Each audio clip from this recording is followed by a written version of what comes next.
हरिओम, नमस्कार दोस्तों, स्वागत है आप सभी का संस्कृत हमारे यूट्यूब के चैनल में।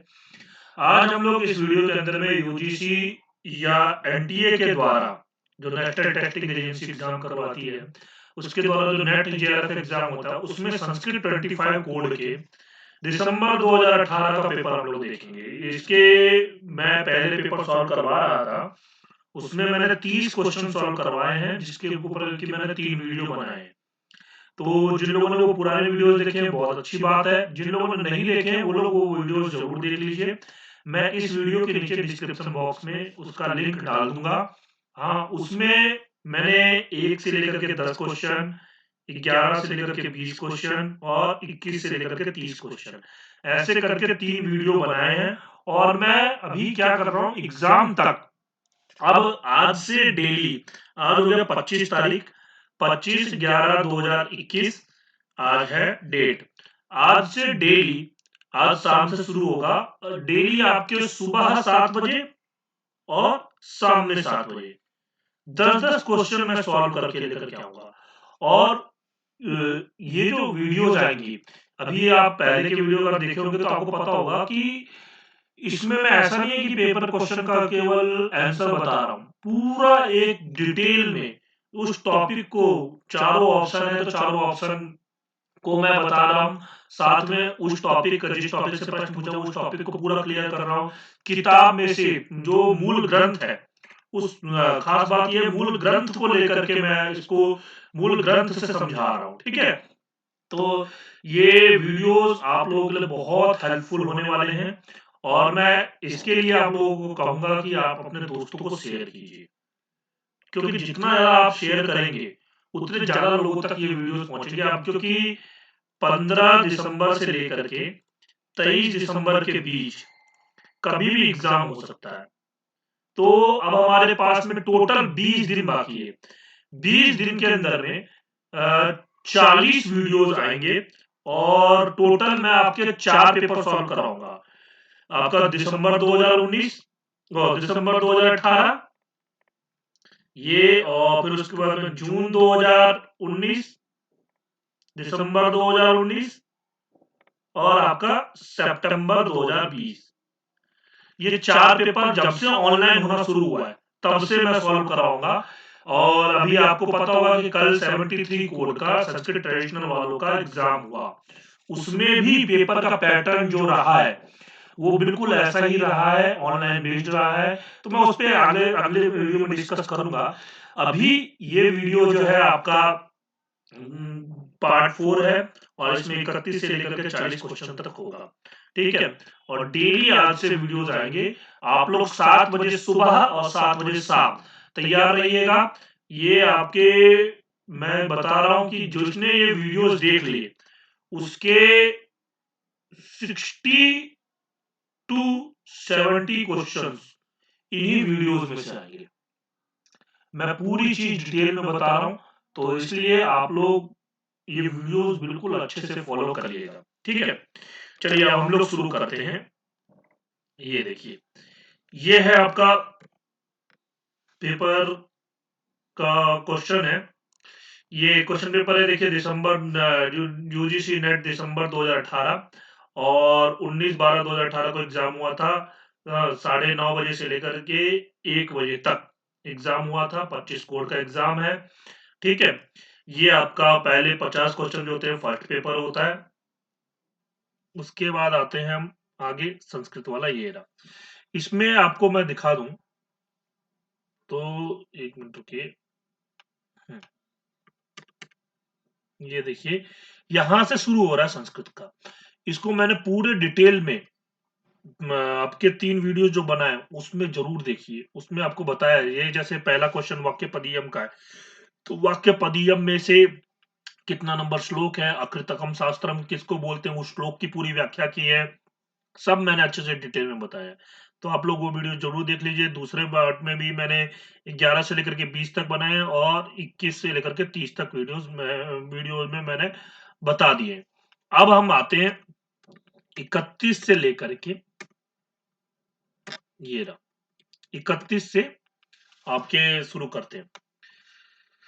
सबसे पहला प्रश्न है, कस्माद हेतु हो प्रधानस्य अनुपलब्धि सांख्य रीत्या, किस हेतु से प्रधान की अनुपलब्धि होती है सांख्य रीत्या। तो सांख्य की रीति से मतलब सांख्य के रीति के अनुसार यानी कि सांख्य के अनुसार किस हेतु से प्रधान की अनुपलब्धि होती है। तो देखिए जो सांख्य कारिका है, मैं आपको सांख्य कारिका दिखाता हूँ। ये है सांख्य कारिका और मैंने डायरेक्ट वो श्लोक ही निकाल रखा है, आपको मैं दिखा सकता हूँ। ये देखिए, एक मिनट, ये देखिए, ये सांख्य कारिका बुक है और ईश्वर कृष्ण की सांख्य कारिका है। तो इस सांख्य कारिका के अंदर में आपको पता है 70 श्लोक है। बहुत बार एग्जाम में ये भी पूछ लिया जाता है। तो उसमें ही 8वां नंबर श्लोक है, आपको मैं दिखाता हूं। ये रहा, ये 7 हो गया। हाँ, 7वें श्लोक नंबर श्लोक को अगर हम समझेंगे तो उसके बाद 8वां समझ में आएगा। पहले हम 7वां समझते हैं। देखिए, अति दूरात सामीप्यात, थोड़ा सा इसको और थिकनेस कम कर लेता हूँ। हाँ, हम्म, हम्म। अति दूरात सामीप्यात इंद्रिय घातान मनोनवस्थात मनोनवस्थात च सौक्ष्म्यात व्यवधानात अभिभवात समानाभिहारात। ये आपके टोटल 8 कारण उन्होंने गिनाए हैं। ये देखिए, ये रहा, अति दूरात, अति सामीप्यात, इंद्रिय घातात, मनोनवस्थात, सौक्ष्म्यात, व्यवधानात, अभिभवात, समानाभिहारात च अनुपलब्धिर भवति इति शेषा। इन सब के कारण अनुपलब्धि होती है। तो इसका हिंदी में अर्थ मैं आपको दिखा देता हूं। जैसे देखिए, अति दूरात, कुछ पदार्थों का अधिक दूर होने से प्रत्यक्ष नहीं होता है। जैसे आकाश में अधिक दूर दूर पर उड़ता हुआ पक्षी अत्यंत दूर होने के नाते दिखाई नहीं देता है। तो ये हो गया अनुपलब्धि, मतलब दिखाई नहीं देना या हमें उसका ज्ञान नहीं होना, उसी को बोलते हैं हम। तो कितने कारणों से होता है, तो यहाँ पर कारण गिनाए हैं और अप्रत्यक्षम इति यावत, इन सब के कारण अप्रत्यक्ष होता है। तो सबसे पहला अति दूरात हो गया, जो कि बहुत दूर होने के कारण। अति सामीप्यात, कोई वस्तु अत्यंत समीप के नाते भी नहीं दिखलाई पड़ता है। जैसे नेत्रों में लगा हुआ अंजन, अंजन मतलब बोलते हैं काजल को, अत्यंत समीप होते के नाते स्वयं अपने को नहीं दिखाई देता है। मतलब काजल जो है अपने को अपनी आंखों में नहीं, कुछ चीजें जैसे बहुत पास में ला करके देखो, जैसे आंखों की पुतली है, या आप आंखों के पास में ला करके कोई ऐसी चीजें देखोगे, बहुत ज्यादा पास करीब ले आओगे तो नहीं दिखेगी। तो वो चीज है अति सामीप्यात। फिर उसके बाद आता है इंद्रिय घातात। तो इंद्रिय घातात का मतलब क्या, इंद्रियों के घात खराबी होने से भी प्रत्यक्ष नहीं होता है। जैसे अंध व्यक्ति को कोई भी वस्तु नहीं दिखाई दिखती है एवं बधिर को कुछ भी सुनाई नहीं देता है। तो जब आगे मान लीजिए आंखें खराब हो गई या आंखों की रोशनी चली गई तो दिखाई नहीं देगा, प्रत्यक्ष नहीं होगा। तो इंद्रिय घातान। अब मनो अनवस्थात, मनो अनवस्थात का मतलब क्या है, मन के अनवस्थान, असावधानी के कारण भी प्रत्यक्ष नहीं हो पाता है। जैसे चिंताग्रस्त व्यक्ति के समक्ष मौजूद वस्तु भी दिखाई नहीं देती है। जैसे आप कभी मान लो टेंशन में हो और आपके सामने में मान लो ये आपका, बहुत से लोग होते हैं जैसे कभी चश्मा ढूंढते हैं, अपना अपना जो होता है ये चश्मा रख देते हैं सामने में, या कभी पेन ढूंढते हैं, कुछ भी चीज ढूंढते हैं, सामने में उनके पड़ा हुआ है लेकिन ध्यान कहीं और है, या बहुत ज्यादा टेंशन में है, तो इसके कारण उनको दिखाई नहीं देता है। तो वही है ये अनमना वनस्थात। फिर उसके बाद में आता है सौम्यप्यात, इंद्रिय घातन, मनोनवस्था, सौक्ष्म्यात। सौक्ष्म्यात ये बहुत महत्वपूर्ण है, सौक्ष्म्यात, सौक्ष्म्यात, ठीक है। अत्यंत सूक्ष्म होने से भी कोई किसी वस्तु का प्रत्यक्ष नहीं होता। जैसे न्याय मत सिद्ध परमाणु या द्वयनुक, हाँ तो परमाणु वगैरह या द्वयनुक ये सब तो अत्यंत सूक्ष्म है। इसी प्रकार तत्त रोगों के कीटाणु भी अत्यंत सूक्ष्म होने के नाते दिखाई नहीं पड़ते हैं। अब उनके लिए जैसे अभी मान लीजिए कोरोना वायरस का कीटाणु है, वैसे दिखाई नहीं देता है, उसको मशीन से देखेंगे तो दिखाई देगा, बहुत सूक्ष्म होता है इसीलिए दिखाई नहीं देता। तो सौक्ष्म्यात। फिर उसका नाम व्यवधानात, व्यवधान, द्वार आदि की आड़ होने से भी किसी वस्तु का प्रत्यक्ष नहीं हो पाता है। जैसे आप देखेंगे मान लीजिए कोई है, उसके दीवार के मतलब के मान लीजिए गेट है, गेट के पीछे कोई वस्तु है, गेट के आप दूसरी तरफ खड़े हैं, तो फिर भी नहीं दिखाई देती, तो व्यवधानात, व्यवधान होने से। हाँ, फिर उसके बाद व्यवधानात, तो अपने आप व्यवधानात अभिभवात, कोई वस्तु किसी वस्तु से अभिभूत हो जाए, अभिभवात बोलते हैं, अभिभूत होना, हो जाने के कारण भी नहीं दिख पड़ती। जैसे आकाश के अंदर दिन में तारे तथा चंद्रमा आदि सूर्य के प्रकाश में अभिभूत छिप जाते हैं, होने के कारण नहीं दिखाई पड़ते हैं। वही चीज है, जैसे अब सूर्योदय हो जाता है तो तारे और चंद्रमा जो है वो छिप जाते हैं, उनका क्योंकि सूर्य का प्रकाश इतना ज्यादा है कि वो उसके कारण अभिभूत हो गए, तो ये अभिभवात। फिर उसके बाद में अभिभवात समानाभिहाराच, समानाभिहारात, अपने समान वस्तुओं में मिल जाने के कारण भी वस्तुएं नहीं दिख पड़ती हैं। जैसे तालाब, कुएं आदि में पड़ा हुआ वर्षा का जल अलग से नहीं दिख पड़ता है। अब जैसे आप पानी में पानी मिला दिया, या आप देखोगे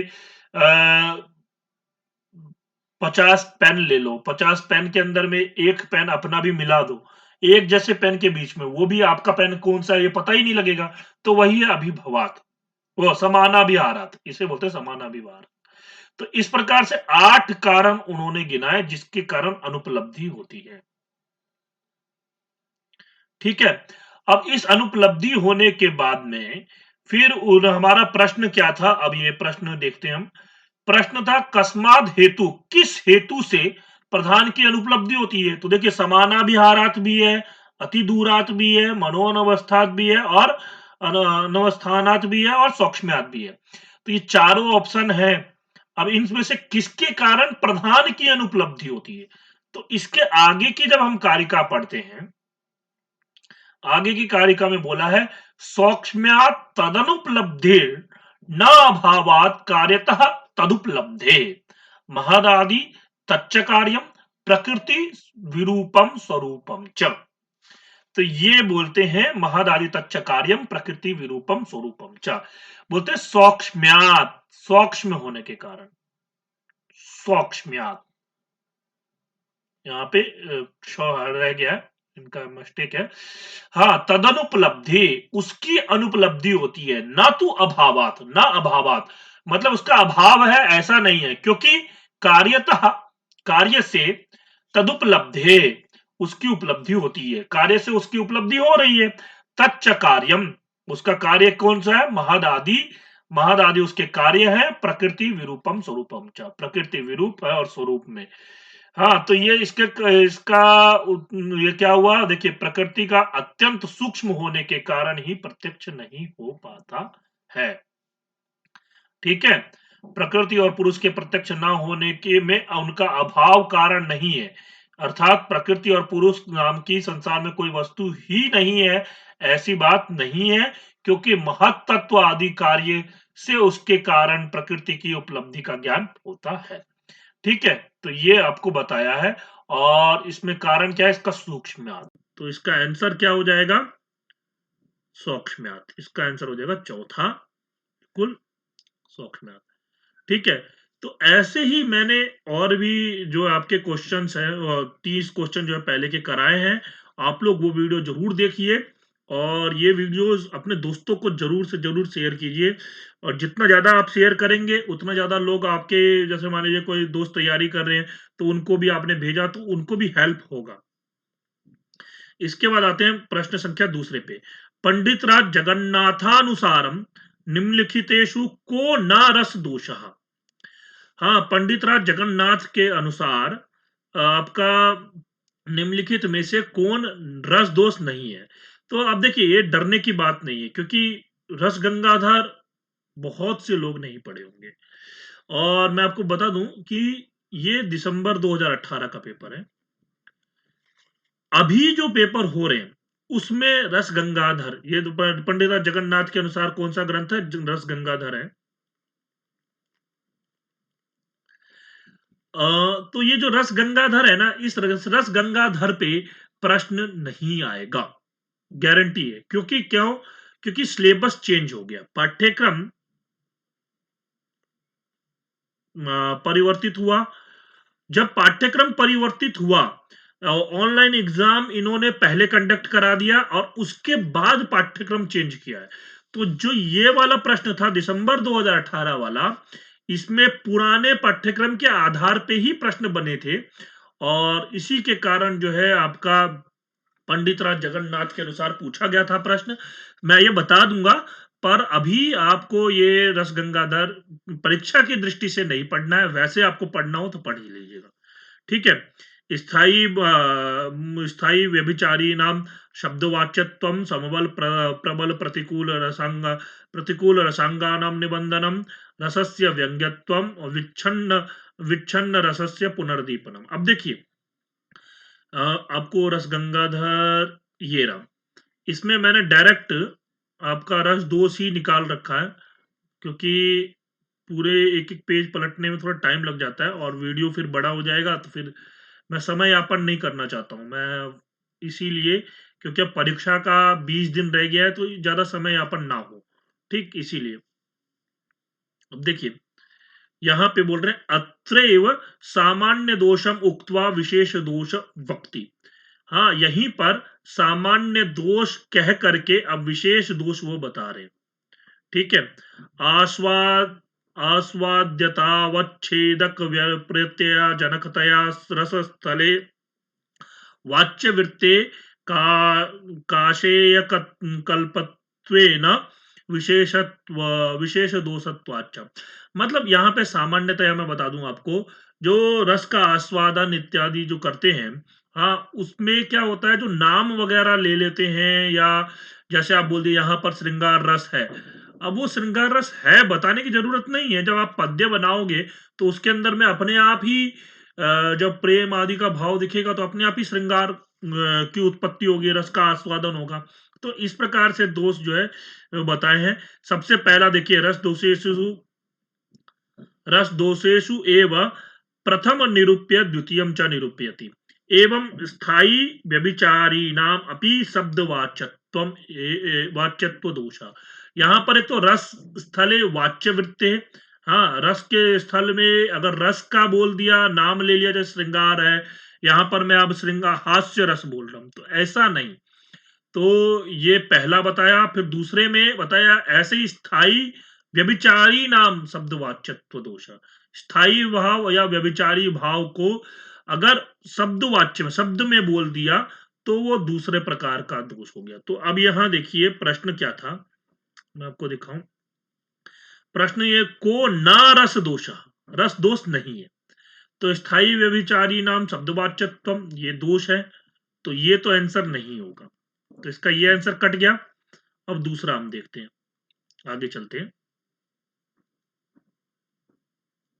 ये देखिए, चतुर्थ एवं पंचम रस दोष निरूपति एवं विभावानुभावयोर असम्यक प्रत्यय विलंबेन प्रत्यय वा न रसास्वाद इति तयोर दोषत्वम। हाँ, वैसे ही विभाव अनुभाव का असम्यक प्रत्यय, मतलब कि विभाव अनुभाव जो है ठीक से उसका प्रयोग नहीं हुआ, या विलंब से उसका विभाव अनुभाव आया है, तो इसमें वो रसास्वाद नहीं हुआ, तो उसी को ये दो दोष हो गए। तो इसके बाद में षष्ठ बोलते हैं, छठा बताया संबल प्रबल प्रतिकूल रसांगानाम निबंधनस्तु प्रकृत प्रकृत रस पोष पोष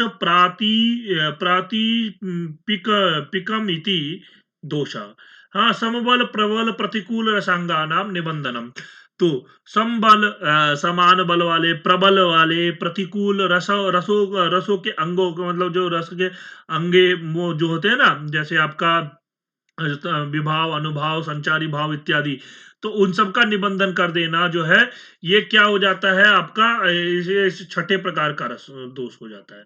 तो आपका प्रश्न देखिए ये रहा, इसमें ये आया समबल प्रबल प्रतिकूल रसांगानाम निबंधनम, ये भी है, तो ये भी इसका आंसर नहीं होगा। अब बचते हैं ये दो।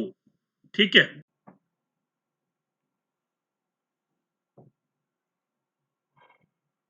ये रहा सप्तम, ये बता रहे हैं, ये देखिए, सप्तम रस दोषा निरूपयति प्रबंधे प्रकृतस्य रसस्य प्रसंगांतरेण विच्छिन्नस्य पुनर्दीपने सामाजिकानां न सामग्रेण रसास्वाद इति विच्छिन्न दीपन दोष। तो यहां पे बोला क्या कि जो प्रबंध में प्रकृत रस का अगर प्रसंग के अंतर से मतलब प्रसंगांतर से मान लीजिए दूसरा प्रसंग का प्रयोग कर रहे हैं तो विच्छिन्न से पुनर्दीपनम, विच्छिन्न का पुनर्दीपन होने पर सामाजिकानाम ना सामग्रेण रसास्वाद, सामाजिकों को समग्र रूप में रसास्वाद नहीं होता, इसीलिए बोलते विच्छिन्न दीपन दोष, इसीलिए इसको इसका नाम रखा है विच्छिन्न विच्छिन्न दीपन दोष। तो यहां पर ये भी है विच्छिन्न रसस्य पुनर्दीपनम, ये भी दोष है।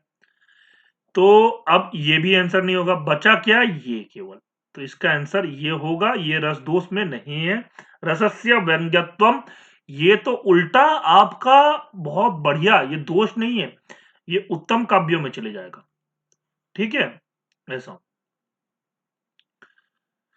ठीक, अब हम प्रश्न संख्या 33 पर चलते हैं, इसका आंसर ये हो जाएगा। ये है न्याय सिद्धांत मुक्तावली से प्रश्न है, साध्य शून्य पक्षो मुक्तावल्याम का उदाहरण। अच्छा, एक मैं आपको प्रश्न पूछ लेता हूं, सामान्य सा प्रश्न, न्याय सिद्धांत मुक्तावली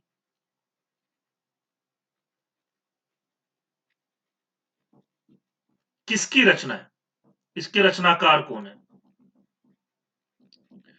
और उसका उनका समय, ये दो चीज आप लोग कमेंट करके बताइएगा, थोड़ा सा इससे इंटरेस्ट बढ़ेगा और आप लोगों को भी, क्योंकि आजकल प्रश्न इन्हीं से ज्यादा पूछ रहे हैं, रचनाकार, समय, और देखेंगे तो सामान्य सरल सा प्रश्न पूछ रहे हैं, पर थोड़ा सा ये रहता है रचनाकार और समय के बारे में आपको ज्ञान नहीं होगा तो आप कंफ्यूज हो जाएंगे, मिलान के प्रश्न हो गए या ऊपर नीचे करना हो गया, तो इस प्रकार के प्रश्न में आप कंफ्यूज हो जाओगे। चलिए देखिए, व्याप्यत्वा सिद्ध सत्प्रतिपक्ष अनेकांतिक या बाधा, तो ये है न्याय सिद्धांत मुक्तावली, और न्याय सिद्धांत मुक्तावली में आप देखेंगे व्याप्यत्वा सिद्ध, ये देखिए यह साध्य, आपको इसमें मैं आपको डायरेक्ट यहां पर ले चलता हूं, इसका जो ये पंक्ति है ना, ये रहा, साध्य शून्यो यत्र पक्ष त्वसो बाधा उदाहृता उत्पत्ति कालो उत्पत्ति, एक मिनट इसको और बड़ा कर देता हूं, हाँ ये रहा, उत्पत्ति काले कालीन घटे गंधादिर यत्र साध्यते, बोलते हैं साध्य शून्यो यत्र पक्ष पक्ष तू असौ बाधा उदाहृता, असौ बाधा उदाहृता, तो इस जहां पर साध्य शून्य पक्ष होता है उसको क्या बोलते हैं, हमारा बाध बोलते हैं। तो यहां पर उत्तर देखेंगे तो इसका उत्तर क्या हो जाएगा आपका, बाधा। साध्य शून्य पक्षो क्या है, मुक्तावल्याम किसका उदाहरण है, बाध का उदाहरण है। ठीक है, व्याप्यत्वा सिद्ध सत्प्रतिपक्ष अनेकांतिक, ये भी अगर देखना है तो देख लेते हैं, देखिए व्याप्यत्वा सिद्ध कहां है, सत्प्रतिपक्ष ये रहा, विरुद्धयो परामर्शे हेतु सत्प्रतिपक्षता, विरुद्धयो, विरुद्धों में मतलब कि जो आपका ये है विरुद्ध, दो प्रकार के विरुद्ध बताए तो उन विरुद्धों में आपका परामर्श, विरुद्धों में परामर्श में हेतु सत प्रतिपक्षता, उसमें सत प्रतिपक्षता कहते हैं। ठीक है, और आपका क्या क्या था, सत प्रतिपक्ष ये हो गया आपका अनेकांतिका और व्याप्यत्वा सिद्ध, ये भी देख सकते हैं अनेकांतिका व्याप्यत्वा सिद्ध। ठीक है, मैं एक काम करूंगा अभी जो है ना, इनके ऊपर मैं अलग से वीडियो बना दूंगा क्योंकि ये थोड़ा सा जटिल है, जब तक आप पूरा हेत्वा बात समझेंगे नहीं शुरुआत से तब तक ये समझ में आएगा नहीं, तो इसके लिए अलग से वीडियो बनाना पड़ेगा, तो मैं अलग से वीडियो बना करके उसमें समझाऊंगा, क्योंकि ये टॉपिक थोड़ा न्याय सिद्धांत मुक्तावली जटिल है, और उसमें भी हेत्वाभास तो वैसे ही समझ में नहीं आता तो वो और ज्यादा जटिल है, तो इसको अलग से समझाना ही ज्यादा अच्छा रहेगा। आगे चलते हैं, भरत मुनि ना रसस्य संख्या कियति स्वीकृता, भरत मुनि ने रस की संख्या कितनी स्वीकार की है, अष्टौ षट नव 10। देखिए आप कंफ्यूज नहीं होइएगा, वैसे देखिए सामान्य में व्यवहार के लिए आपकी 6 रस मानी जाती है। वो सामान्य व्यवहार है, साहित्यिक रस नहीं है। साहित्य के अंदर में अभिमाना स्वीकृत जो रस है वो 9 है, लेकिन जो भरत मुनि ने नाट्य शास्त्र में माना है वो 8 माना, 8 रस। आपको मैं वो श्लोक दिखाता हूं, नाट्य शास्त्र, ये रहा, ये है नाट्य शास्त्र का, आपको पूरी मूल ग्रंथ है, उसके अंदर में आपका जो छठा अध्याय है, मैं आपको दिखा देता हूं। छठा अध्याय तो दिखा सकता हूं, ये ना, क्योंकि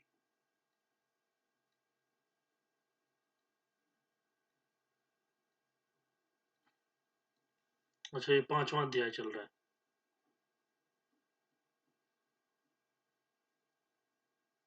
यहां से देखिए, ये छठा अध्याय यहां से शुरू हुआ। मुनियों का भरत मुनि से प्रश्न, पूर्व रंग विधिम श्रुत्वा पुनराहुर्महत्तमा भरतम मुनय सर्वे प्रश्नान पंचाभिधस्वनः। तो इस प्रकार से उन्होंने पूछा, ये रसा इति पठ्यन्ते नाट्ये नाट्य विचक्षणे रसत्वम केन वै तेषाम एतद आख्यातुम अर्हसि। इस प्रकार से उन्होंने प्रश्न पूछा, फिर उनका उत्तर देते हुए उन्होंने रस की संख्या जो बताई यहां पर 13वें 14वें श्लोक में बताई है।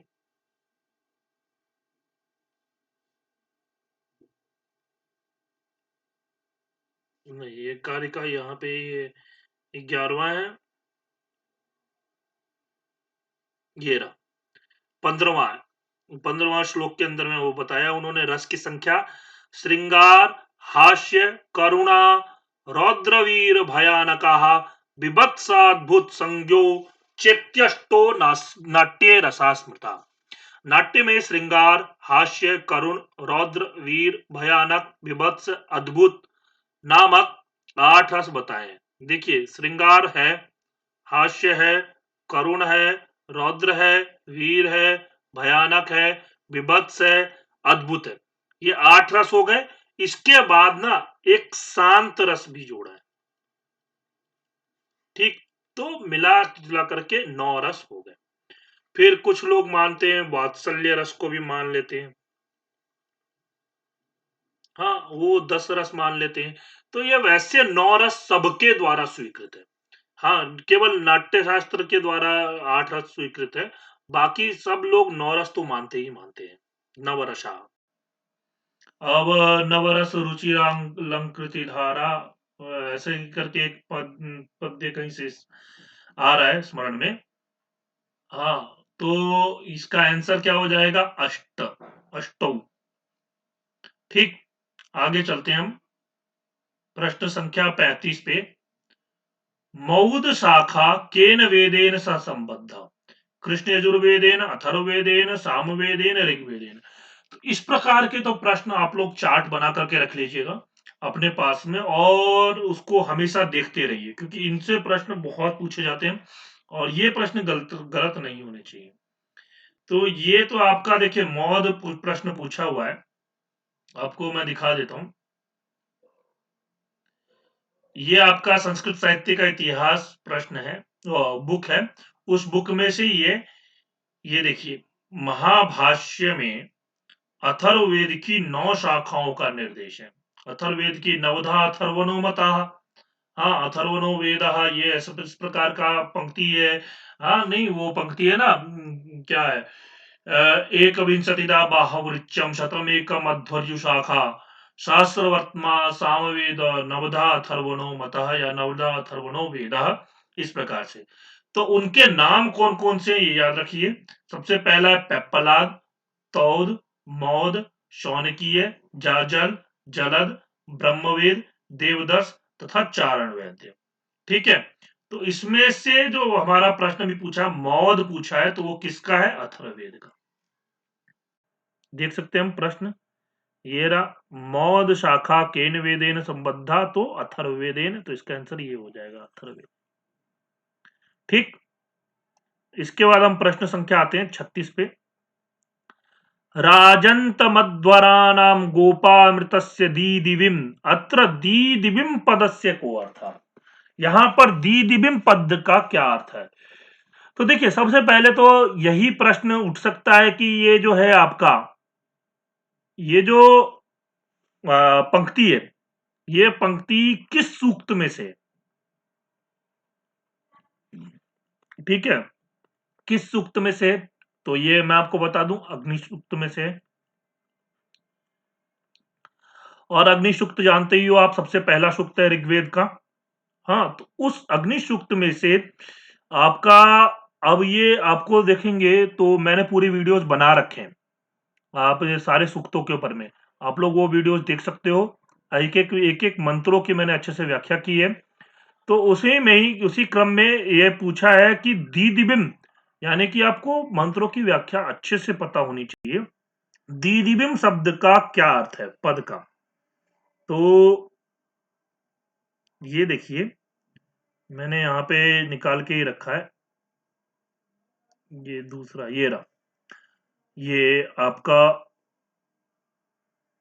दिख रहा होगा, राजंत मध्वरानाम गोपामृतस्य दीदिविम। एक मिनट रुकिए, इसको चेंज कर लेता हूं। हाँ, गोपामृतस्य दीदिविम वर्धमानम स्वेदमे।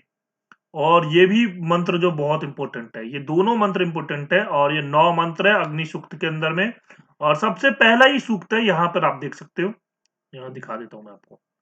ये देखिए ऋग्वेद का सुबोध भाष्य। सुबोध भाष्य है श्रीपाद दामोदर सातवालेकर, इनका भाष्य है ये, और बहुत अच्छा भाष्य है। इन्होंने लिखा है, अच्छे तरीके से लिखा है। क्योंकि सायन भाष्य वगैरह जो होते हैं वो थोड़े ज्यादा बड़े हो जाते हैं, एक एक मंत्र की बहुत बड़ी बड़ी व्याख्या है। इसमें सिंपल में थोड़े छोटे छोटे में व्याख्या लिखी है, इसीलिए मैं ये लेता हूं। बाकी अगर जिसको विस्तृत में व्याख्या देखनी है वो सायन भाष्य देखे, सायन भाष्य। ठीक है, परीक्षा दृष्टि से ये पर्याप्त है। हाँ, इसमें इसके ऋषि कौन है अग्नि सूक्त के बहुत बार पूछते हैं, तो मधुच्छंदा वैश्वामित्र ऋषि हैं। देवता कौन है? अग्नि देवता है। और छंद इसमें कौन सा? गायत्री छंद है। और यहाँ पर ये देख सकते हो आप पूरे, मैं तो ये कहूंगा कि आपको ये सारे मंत्र याद होने चाहिए।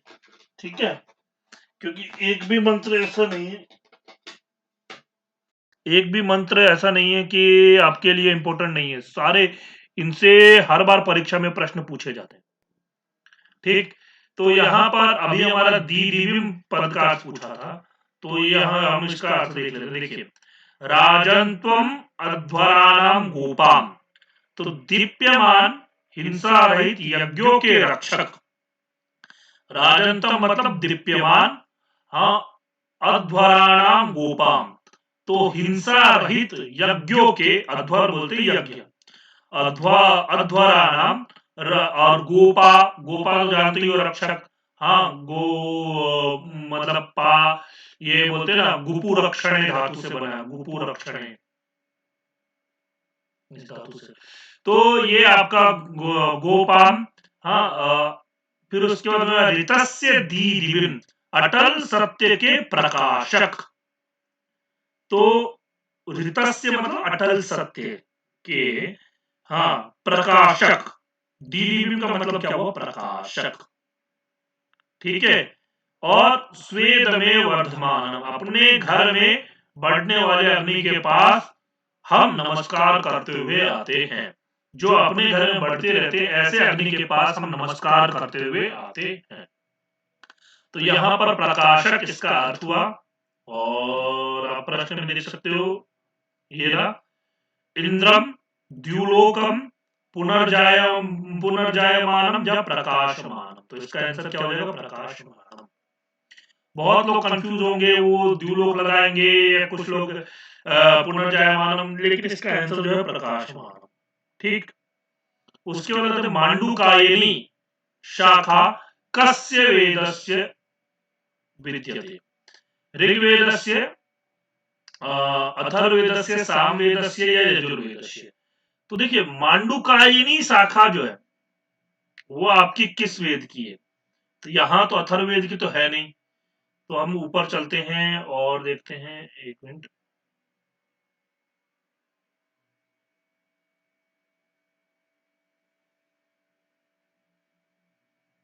देखिए यजुर्वेद की शाखा भी देख लेते हैं, एक मिनट। यजुर्वेद की शाखा आ गई थी यहाँ पे, हाँ ये रहा।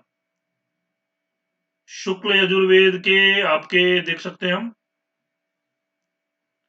शुक्ल यजुर्वेद ये रहा आपका।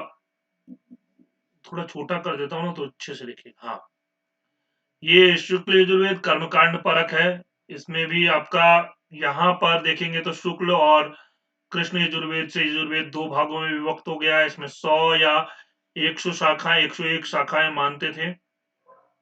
ठीक है, शुक्ल यजुर्वेद के अंदर में माध्यम दिन और कान्व शाखा है प्रसिद्ध में।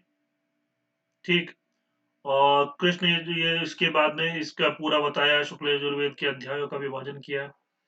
कृष्ण यजुर्वेद के अंदर में 4 संहिताएं उपलब्ध होती है, तैत्तिरीय, मैत्रायनी, काठक और कपिस्थल। तो यहां पर हमसे पूछा क्या है,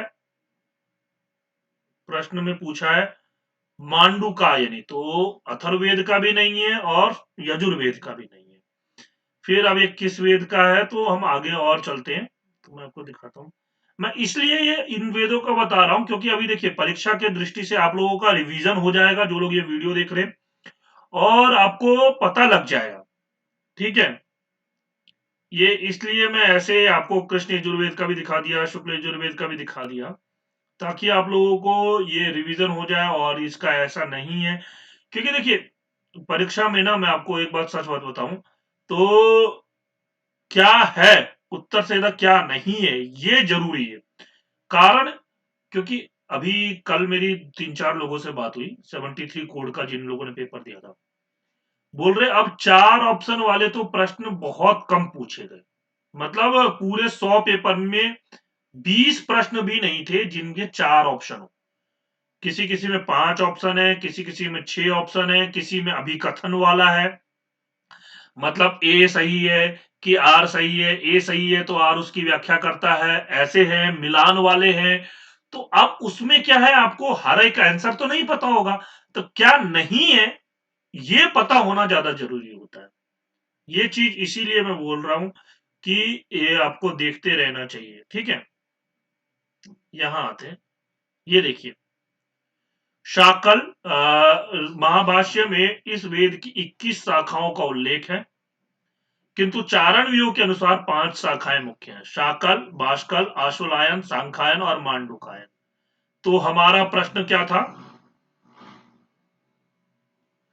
मांडुकायनी शाखा, मांडुकायनी शाखा कस्य वेदस्य विद्यते, तो मांडुकायनी शाखा हम देख सकते हैं आपका मांडुकायन, ये आपका ऋग्वेद का है। तो इसका आंसर क्या हो जाएगा, ऋग्वेद। ठीक, अब आते हैं हम लोग प्रश्न संख्या 38 पे। पुरुषस्य अस्तित्वं सांख्यरीत्या कस्माद् हेतुः, त्रैगुण्यात्, भेदानां परिमाणात्, विषयत्वात् या अधिष्ठानात्। तो अब देखिए सांख्य रीत्या किस हेतु से पुरुष का अस्तित्व सिद्ध होता है। ठीक, तो ये सांख्य कारिका में ही देखेंगे जब हम आगे जाएंगे। ये सत्कार्यवाद बता रहे हैं, इसके बाद फिर सत्यकार्यवाद बता देते हैं। पुरुष का अस्तित्व सिद्ध आगे आएगा, आगे के श्लोकों में है। त्रिगुणाम अविनविवेकी, अच्छा यहाँ पे ही चलते हैं, देखिए एक मिनट रुकिए। ये रहा आपका, देखिए तद्विपरीत तथा च पुमान त्रिगुणम। तो त्रिगुण जो है वो कौन है, आपका प्रधान है। प्रधान मतलब प्रकृति है। त्रिगुण प्रकृति है, तो फिर आपका यहाँ पे जो प्रश्न पूछा है, देखिए त्रैगुण्या, त्रिगुण होने के कारण, तो त्रिगुण तो प्रधान है, तो ये तो होगा नहीं। ठीक है, या ऐसे यहां से विषयत्वात्, विषय, विषय भी कौन है, प्रकृति है, तो ये विषय भी प्रकृति है, तो इसके कारण ये भी नहीं होगा। ठीक है, फिर उसके बाद में आते हैं सामान्यम अचेतनम प्रसवधर्मी व्यक्तम तथा प्रधानम तद्विपरीत तथा च पुमान। इसके विपरीत जो होगा वो होता है पुमान। तो यहाँ पे ये जो है ये दोनों तो नहीं है, ठीक है। और वैसे इसका आगे श्लोक है, मैं आपको दिखा देता हूं इसीलिए, लेकिन यहाँ पे ये दोनों नहीं है, इतना तो पता लग गया। गुण, यहाँ पे अब गुण आ रहे हैं सत्व रजस तमस, ठीक है। देखिए भेदानां परिमाणात् समन्वयात् शक्ति तत्व पर कार्य कारण विभागात् अविभागात् वैश्वरूपस्य कारणमस्ति अव्यक्तं प्रवर्तते त्रिगुणता समुदयाच्च परिणामता सलिलवत् प्रतिपत्ति गुणाश्रय प्रतिपत्ति गुणाश्रय विभागात्।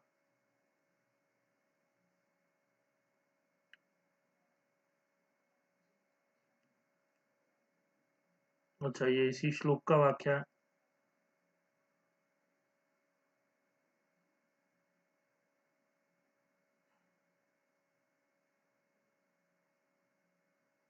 ठीक है, ये व्याख्या मतलब दिखाने में थोड़ा सा समय जाता है, क्योंकि डिजिटल के अंदर में थोड़ा सा पेज पलटना में यहाँ पे है। पुरुषो अस्ति भोक्तृभावा, देखिए संघात परार्थत्वात् त्रिगुणादि विपर्ययात् अधिष्ठानात् पुरुषो अस्ति भोक्तृभावात् कैवल्यार्थम प्रवृत्तिश्च। पुरुष जो है भोक्तृभाव के लिए है और कैवल्य की प्रवृत्ति के लिए है, ठीक है। तो हमारा जो प्रश्न था ये था, तो यहां पर देखिए त्रैगुण्यात तो नहीं है, क्योंकि यहाँ पे श्लोक के अंदर में भी बोल रहा है, आप देख सकते हो त्रैगुण्यादि विपर्य, त्रिगुण आदि से विपर्य, विपर्य मतलब उल्टा, तो ये तो नहीं है। अधिष्ठानात, अधिष्ठानात है, प्रश्न क्या पूछा है, अधिष्ठानात, यहाँ पर अधिष्ठानात, इसका आंसर क्या हो जाएगा, अधिष्ठानात। भेदानाम परिमाणात, ये भी प्रकृति का है, भेदानाम परिमाणात प्रतिपत्ति गुणाश्रय विशेषत्वात्, तो यहाँ पे संघात परार्थत्वात्, संघात परार्थ होने के कारण त्रिगुण आदि से विपर्य, अधिष्ठान और पुरुष जो है वो भोक्तृभाव केवल्य के लिए प्रवृत्ति कराता है, ठीक। तो इसका आंसर क्या हो जाएगा, अधिष्ठानात, ठीक। आगे चलते हैं, प्रश्न संख्या 39 पे, अदूरवर्तिनीं सिद्धिं राजन्वी गणयात्मना रघुवंशे इयम् उक्ति कस्य, कौत्सस्य वसिष्ठस्य सिंहस्य या अरुंधत्याः। अब देखिए ये जो है किसकी उक्ति है, रघुवंश में। तो अब यहां पर जब हम जाएंगे रघुवंश को देखेंगे, तो ये रघुवंश के अंदर में कौन बोल रहे हैं, आपके जो आपके वशिष्ठ ऋषि जो है वो बोल रहे हैं। और आपका ये देखिए प्रश्न क्या पूछा है, वशिष्ठ अदूरवर्तिनीम सिद्धिम राजन वी गणयात्मना। यहाँ पे हम श्लोक अगर देखते हैं तो ये रहा, अदूरवर्तिनीम सिद्धिम राजम वे गणयात्मना उपस्थितेयम कल्याणी नामनी कीर्ति कीर्तित एव यत। ये आपके देखिए जो हे राजन आत्मना सिद्धिम अदूरवर्तिनीम विगणय यत् कल्याणी इयम नामनी कीर्तिते एव उपस्थिता। इयम नामनी कल्याणी कीर्तिता एव उपस्थिता, यानी कि कीर्ति जैसी इसका नाम लिया और ये हाजिर हो गई। हे राजन आत्मनः स्वस्य स्वस्य सिद्धिम, जो अपनी सिद्धि है कार्य सिद्धिम अदूरवर्तिनीम शीघ्र भाविनी, दूर नहीं है आपकी जो, आपका जो मन में जो इच्छा है, जो आपका जो कार्य है वो दूर नहीं है, शीघ्र होने वाला है। विगणया जानीय, जानी ही यत यस्मात् कल्याणी कल्याणकारिणी इयम, कल्याण करने वाली जो ये इयम, इयम मतलब ऐशा धेनु नामनी कीर्तिते एव, कीर्ति करते ही नाम ग्रहण मात्रता एवं उपस्थिता आगता। हे राजन आप अपनी कामना निकट आई ऐसा जानिए, क्योंकि नाम लेते ही यह कल्याणी आ उपस्थित हुई। नाम लिया और हाजिर। इसके बाद वाला ये वाला श्लोक भी बहुत इंपॉर्टेंट है, मोस्ट इंपॉर्टेंट, ठीक है। रघुवंश के अंदर में तो श्लोक सारे बहुत इंपॉर्टेंट है। रघुवंश से आजकल बहुत प्रश्न पूछे जा रहे हैं। ठीक है, तो इसका आंसर क्या हो जाएगा? वशिष्ठ से। वशिष्ठ ने ये बात कही थी। अब आगे आते हैं, ये लास्ट प्रश्न है आज के वीडियो का। लोके अधिको हरि इत्यत्र सप्तमी विभक्तो कौ नियमः। सप्तमी विभक्ति के लिए कौन सा नियम है? सप्तमी पंचम्यो कारक मध्ये तदस्मिन् अधिकम इति दशान्ततः इति सूत्र निर्देशात् अधीरीश्वरे यस्माद् अधिकम यस्य चेस्वर तत्र सप्तमी। ठीक है, तो ये आपका 4 सूत्र दिए हुए हैं। अभी मैं क्या किया है, ये आपका वैयाकरण सिद्धांत कौमुदी है, पूरी मूल पुस्तक में से मैंने उसका पीडीएफ बना दिया है और इन सूत्रों का, और आपको ये यहाँ पे लेकर के आया। देखिए, सप्तमी पंचम्यो कारक मध्य शक्ति द्वय मध्य यो काल अध्वानौ ताभ्याम एतेष्टा। शक्ति द्वय मध्य, दो शक्तियों के बीच में जो यौ, हाँ, जो ये दोनों शक्तियां हैं, कालाध्वानो, काल, काल मतलब समय, और अध्वान, अध्वान मतलब बोलते हैं मार्ग। ताभ्याम एतेष्टा, ताभ्याम एतेष्टा का मतलब क्या है? आपका सप्तमी और पंचमी, ये दोनों। जैसे अब यहां पर देखिए, सबसे पहले उदाहरण उन्होंने बताया, अद्य भुक्त्वा अयम द्वये द्वयाद वा भोक्ता। अद्य भुक्ता भुक्त्वा अयम, आज भुक्त्वा मतलब खा करके, अयम यह जो है वो क्या है? द्वये, और या द्वयहाद, हाँ मतलब अह बोलते हैं दिन को। हाँ, तो ये आज खाना खा करके 2 दिन में, 2 दिन बाद, 2 दिन में खाएगा या 2 दिन बाद खाएगा? 2 दिन के बाद। ठीक है, 2 दिन में खाएगा या 2 दिन के बाद खाएगा, यानी कि आज खाना खाने के बाद में इसका उपवास होने वाला है 2 दिन का। ठीक है, तो कर्तरी शक्ति और मध्य अयम काल। हाँ देखिए, शक्ति जो बोला ना, शक्ति द्वय मध्य, तो यहां पर शक्ति से जो है, ये आपका यहाँ पे व्याख्या में किया हुआ है इन्होंने, दो शक्तियों के मध्य जो कालवाची मार्गवाची, उनमें सप्तमी और पंचमी हो, तो शक्ति द्वय मध्य में यहाँ पे ये लिया है वैयाकरण भूषण सार के अनुसार कि पहला तो कर्तृत्व शक्ति लिया है, दूसरा लिया है कर्मत्व शक्ति। तो जो पहला उदाहरण इन्होंने दिया वो क्या है? कर्तृत्व शक्ति है, कर्तृशक्ति योग, कर्तृशक्ति के मतलब अयम काल, ये जो है, ये उदाहरण जो है वो काल का है। यह स्थोयम क्रोशे क्रोशाद व लक्ष्यम विद्धेत, बोलते हैं यह स्थोयम, हाँ, यहां पर रह करके ही, खड़े रह करके ही, इसी जगह पर, एक ही जगह पर खड़े रह करके, मतलब इसी जगह पर खड़े रह करके, क्रोशे, क्रोशे बोलते हैं एक कोस में, और क्रोशाद या एक कोस बाद भी, यानी कि एक क्रोश में, एक कोस में, एक कोस बाद भी, लक्ष्यम विद्धेत, लक्ष्य को भेद सकता है। एक कोस कितना होता है? तो 3 किलोमीटर के लगभग होता है एक कोस। ठीक है, तो यहां खड़े खड़े ही वो 3 किलोमीटर तक में या 3 किलोमीटर के बाद तक वो लक्ष्य भेद सकता है। तो कर्तृत्व कर्मत्व कर्तृ कर्म शक्ति और मध्य अयम देश, तो यहाँ पे कर्म शक्ति के अंदर में ये अयम देश, ये जो देश जो है ना, वहां पर तक भेद सकता है, तो ये यहाँ पे इसका उदाहरण बताया। फिर ये आते हैं, अधिक शब्देन योगे सप्तमी पंचम्या विशेष्यते।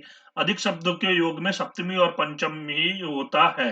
तदस्मिन अधिकम इति, ये हमारा जो सूत्र है ना, आप यहाँ देख सकते हो, ये देखिए, ये सूत्र दिया हुआ है, तस्मिन अधिकम इति दशांततः इति सूत्र निर्देशात, इस सूत्र के निर्देश से। तो ये बोला, तो यहाँ पे इति यस्मात् अधिकम यस्य च ईश्वर निर्देशात, यही है ना सूत्र, यस्माद् अधिकम यस्य चेश्वर वचनम तत्र सप्तमी, यस्य चेश्वर वचनम तत्र सप्तमी। तो यहाँ पर इस सूत्र के निर्देश होने से आपका सूत्र निर्देशा लोके लोकाद्वा अधिको हरि, तो इसमें लोके अधिको हरि या लोकात अधिको हरि दोनों ही बनेगा सप्तमी पंचमी। किस सूत्र के निर्देश से? यस्माद अधिकम यस्य चेश्वर वचनम, चेश्वर वचनम तत्र सप्तमी, इस सूत्र के निर्देश से। तो इसका आंसर ये हो जाएगा। ठीक, इसमें ये भी आ गया सप्तमी पंचम्यो कारक मध्य के अंदर में ही इसके निर्देश से ये बनेगा। तो लोके लोकाधरी व, ये आपका इसका आंसर है और इसका डिटेल में यहां पर है, मैं आपको दिखा देता हूं, एक मिनट रुकिए इसको। ये देखिए, ये आपका थोड़ा सा बड़ा करना पड़ेगा, हाँ, क्योंकि रोटेट करना पड़ेगा। यहाँ पे अधिक शब्द के योग से तस्मिन इति सूत्र तस्मिन तदस्मिन अधिकम इति दशतः, इस सूत्र से अधिक शब्द के योग में सप्तमी अस्मिन पद का ग्रहण हुआ, और फिर इस सूत्र के से अधिक शब्द के योग में पंचमी और सप्तमी दोनों हो जाता है। तो लोके लोकाद व अधिको हरि, तो यानी कि हरि लोक से बढ़कर है, ये इसका आंसर हो गया। अब इसके बाद में आते हैं अधीर ईश्वरे, ये जो सूत्र है, इस सूत्र की भी मैं व्याख्या कर दूं ताकि अगली बार मान लीजिए इस बार प्रश्न पूछ लिया अधीर ईश्वरे सूत्र से, तो इसलिए मैं आपका ये जो डिटेल में व्याख्या इसीलिए कर रहा हूं। स्वस्वामी संबंधे भी कर्म प्रवचनीय संज्ञा स्यात्। स्वस्वामी संबंधे में मतलब स्व मतलब अपना स्वामी भाव संबंध में भी अधि शब्द की कर्म प्रवचनीय संज्ञा होती है। और जब अधि शब्द की कर्म प्रवचनीय संज्ञा होगी तो यस्माद अधिकम यस्य चेश्वर तत्र सप्तमी, जिससे अधिक जो होगा उस और ईश्वर वचन होने पर अत्र कर्म प्रवचनीय युक्त सप्तमी स्यात्, यहाँ पर कर्म प्रवचनीय के युग में सप्तमी होता है। उपरार्धे हरि गुणा परार्धात अधिका इत्यर्थ, परार्ध में अधिक है, हाँ, परार्ध से भी ज्यादा हरि के गुण, मतलब परार्ध बोलते हैं। आप जब संख्या पढ़ोगे तो सबसे जो अंतिम संख्या मानी जाती है वो परार्ध मानी जाती है। एक के ऊपर में 17 संख्या, यानी कि 17 जीरो है या उससे ज्यादा है, इतनी संख्या वाला आपका, हाँ, 17 जीरो मान सकते हो, 17 जीरो, 1 2 3 4 5 6 7 8 9 10 11 12 13 14 15 16 17 18 19 17, 17 जीरो तक की जो संख्या है, इतनी संख्या एक परार्ध में आती है। तो इस परार्ध से भी ज्यादा जो है वो हरि के गुण है। परार्ध अधिक ऐश्वर्य तो स्वस्वामी पर्याय सप्तमी, हाँ, ऐश्वर्य में अपने स्वामी के पर्याय में होता है। जैसे यहां पर जो है ना, परार्ध में लिया है सप्तमी विभक्ति, ठीक है, संख्या से भी ज्यादा है तो इसीलिए इसमें लिया है। हाँ, इसमें परार्थ से ज्यादा है इसीलिए हरि में जो हुआ है षष्ठी विभक्ति हुई है।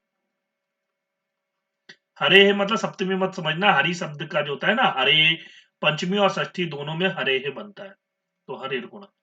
और ऐश्वर्य तू स्वस्वामी भाव पर्याय सप्तमी, जैसे ऐश्वर्य में अधिभुवि राम, तो यहां पर भुवि में हुआ है, भू धातु से, अधिराम है भू, इससे भू धातु से आपका भू धातु से नहीं, भू शब्द से, भू मतलब भूमि, और उसका सप्तमी विभक्ति एक वचन भूमि बनता है।